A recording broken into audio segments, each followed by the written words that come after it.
Imam Hassan al-Basri rahimahullah, he says that the salah is the mi'raj of the believer. It is the ascent of the believer. To say that when you pray, you are connecting directly with Allah subhanahu wa ta'ala, and you are ascending in a way that resembles the ascending of the Prophet sallallahu alaihi wasallam when he received the command for the prayer as he was in the heavens on the night of al-Isra wal Mi'raj sallallahu alaihi wasallam. So prayer is very intimate, it's very powerful, but we know, having not had the ability to pray normally in the masajid the way that we used to, it's different when you pray behind an imam with a beautiful voice, when you pray in a congregation. What was it then to go and pray every single salah behind the Prophet sallallahu alaihi wasallam who received that command himself?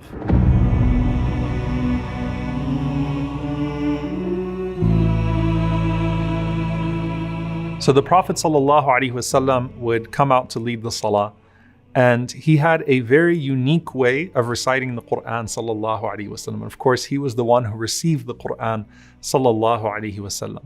Of course, you can expect that the Prophet ﷺ would take care of every position of the salah, and each rak'ah meant something special to him ﷺ, and praying behind him, the motions were perfected by him ﷺ. But what was his recitation like? The Prophet ﷺ, he had a beautiful voice, a special voice. Remember, Qatada rahimahullah said, Hasan al-wajh, Hasan al-sawt, that every prophet had a beautiful face and a beautiful voice.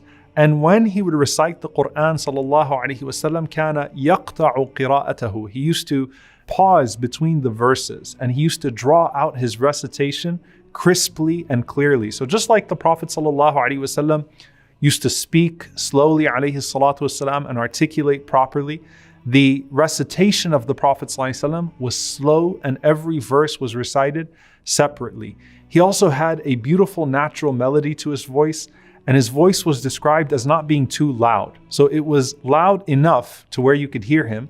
And if you were praying, or if you were near his house while he was praying sallallahu alaihi wasallam, then you could hear him from his courtyard as he was reciting sallallahu alaihi wasallam.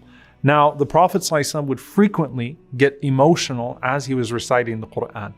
But the way that the Prophet sallallahu alaihi wasallam would cry when he would recite the Quran was also unique. They described the crying of the Prophet ﷺ in his recitation as if there was a wheezing from his chest and a humming from his chest like a boiling kettle pot. SubhanAllah, it's just like how his laughter wasn't really audible, but it was just a wider smile than his usual smile. Likewise, the Prophet ﷺ's weeping was also dignified. It wasn't very loud, sallallahu alaihi wasallam, but it was so sincere, and you could tell that it was coming from a place deep within his chest, sallallahu alaihi wasallam. And his eyes used to shed tears profusely. The tears would be coming down from the Prophet ﷺ's eyes, even if he was not making the sound of loud weeping. Abdullah ibn Mas'ud radiallahu ta'ala anhu, of course, has this famous incident where he says that the Prophet ﷺ told him to read Quran to him. And Abdullah ibn Mas'ud radiallahu anhu said, Ya Rasulullah, aqra'u alayka wa alayka unzil, you want me to read to you and it was revealed to you? And the Prophet ﷺ said, I love to hear it from other than me. So he said, I read Surah An-Nisa, and when I got to a particular verse, فَكَيْفَ إِذَا جِئْنَا مِنْ كُلِّ أُمَّةٍ بِشَهِيدٍ, how will it be when we bring upon every ummah a witness, and we bring you, O Muhammad ﷺ, upon all of them a witness? The Prophet ﷺ put his hand on my knee and he said, Hasbuk, enough. And I looked up and he said, the Prophet ﷺ's eyes were like faucets. He was flowing with tears, sallallahu alaihi wasallam. But he didn't notice, radiallahu ta'ala anhu, because the Prophet ﷺ would not weep loudly, alayhi salatu wasalam, but a deep, sincere crying from the heart, sallallahu alaihi wasallam, that led to his eyes always being moist, alayhi salatu wasalam.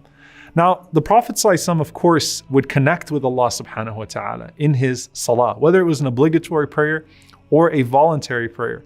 But the Messenger of Allah sallallahu alaihi wasallam did not torture those that were behind him by getting lost in his salah sallallahu alaihi wasallam and prolonging it when others were praying behind him. And no one loved his prayer like the Messenger sallallahu alaihi wasallam. But he said that when you lead the fara'id, when you lead the obligatory prayer, then keep it short, because you have behind you the elderly, the sick, the women that come with their children, and those who have to run errands. So the Prophet sallallahu alaihi wasallam's salah was not long when he was leading the fard, when he was leading the obligatory prayer. And in fact, if the Prophet ﷺ heard children cry in the salah, He would not, reprimand the parents after the salah. The Prophet ﷺ would actually speed up his prayer, alayhi salatu wassalam, and not reprimand the parents. But the Prophet ﷺ himself understood what it was like to be a parent or a grandparent with children in salah. There were times that Al-Hasan wal-Hussein, may Allah be pleased with them, particularly Al-Hasan radiyallahu ta'ala anhu, would come and jump on the Prophet ﷺ, yes, in the fard, as he was in sujood, and the Prophet ﷺ would wait for him on his back so that he would not harm him. Umama radiyallahu ta'ala anha, she came to the Prophet ﷺ as a baby girl. The Prophet ﷺ held her in his arms as he led the salah, and then he put her down when he would do the sajda, sallallahu alayhi wasallam. So his fard prayer was a beautiful prayer to follow him in. And you heard his sincerity, even though he would not recite long, sallallahu alayhi wasallam, and you enjoyed his beautiful recitation. But what about the voluntary prayer? Now it's Ramadan, and we can understand, how much we long for Salatul Taraweeh in its full function. And even the Sahaba of the Prophet ﷺ, when the Prophet ﷺ used to lead the prayers in the first few nights of Ramadan, the masjid got so full that it could not even hold the people in there. So even in the time of the companions, the Prophet ﷺ had that response from the Sahaba who wanted to come and listen to him read all night. And of course, the Prophet ﷺ, he stopped doing so because he didn't want Taraweeh to become a fard on the people. He didn't want it to become an obligation on the people. Now, Zayd ibn Thabit radiyallahu ta'ala anhu has this interesting narration. He says the Prophet ﷺ had set up this chamber in the masjid, and he would come out at night and he would pray there in this particular location in the masjid. And the people started to hear, and that's what would happen. They'd hear that the Prophet ﷺ was praying qiyam, they'd call the others, and they'd start praying behind him, sallallahu alaihi wasallam.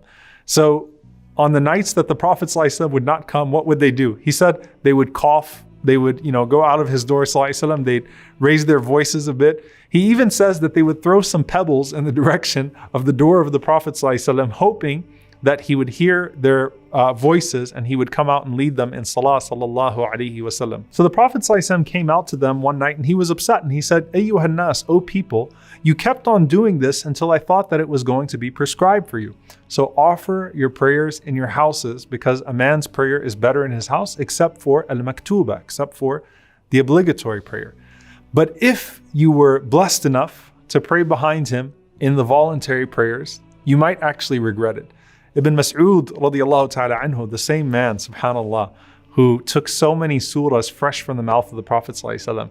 He said, one time I prayed behind him, sallallahu alaihi wasallam. I saw him praying qiyam, and I prayed behind him. And he said, hamamtu bi amrin su. I thought to do something bad. And they said, what was that? He said, I thought to actually leave the Prophet sallallahu alaihi wasallam midway. Like while he was in sujood, I'd run away from the salah because of how long it was. Hudayfa ibn al-Yaman radiyallahu anhu, he has a famous story. He says, one time the Prophet ﷺ was praying qiyam. I thought, let me join him. I joined him and he started reading Al-Baqarah in the first rak'ah. He said, I thought he'd stop at 100 verses, sallallahu alaihi wasallam, but then he kept going. Then he said, I thought he'd stop at 200. The Prophet ﷺ finished 200. Then he said, I thought he'd stop at Al-Baqarah. The Prophet ﷺ finished Al-Baqarah and he started Surah An-Nisa. Same thing, I thought 100 verses. He finished An-Nisa altogether. Then he finished Ali Imran, all of it, sallallahu alaihi wasallam. Then he went into his ruku', and Hudayfa ibn al-Yaman says, Rasulullah sallallahu alaihi wasallam's ruku' was as long as his standing up. And his sujood, each sajda was as long as the standing up in the ruku'. And in the second rak'ah, he continued to read Al-Ma'idah, Al-An'am. He kept on going with the long surahs. Salama radiyallahu ta'ala anha says that one time the Prophet sallallahu alaihi wasallam read As-Sab' al-Tiwal, the long surahs, the 7 long surahs in one rak'ah, sallallahu alaihi wasallam. So in the fard prayer, you enjoyed it, but he kept it short. If you prayed qiyam behind the Messenger sallallahu alaihi wasallam, he was connected to his Lord sallallahu alaihi wasallam, and he would take his time alaihi salatu wassalam, enjoying his recitation, the beautiful recitation that we long to hear. صلوا عليه صلوا عليه صلى الله عليه وسلم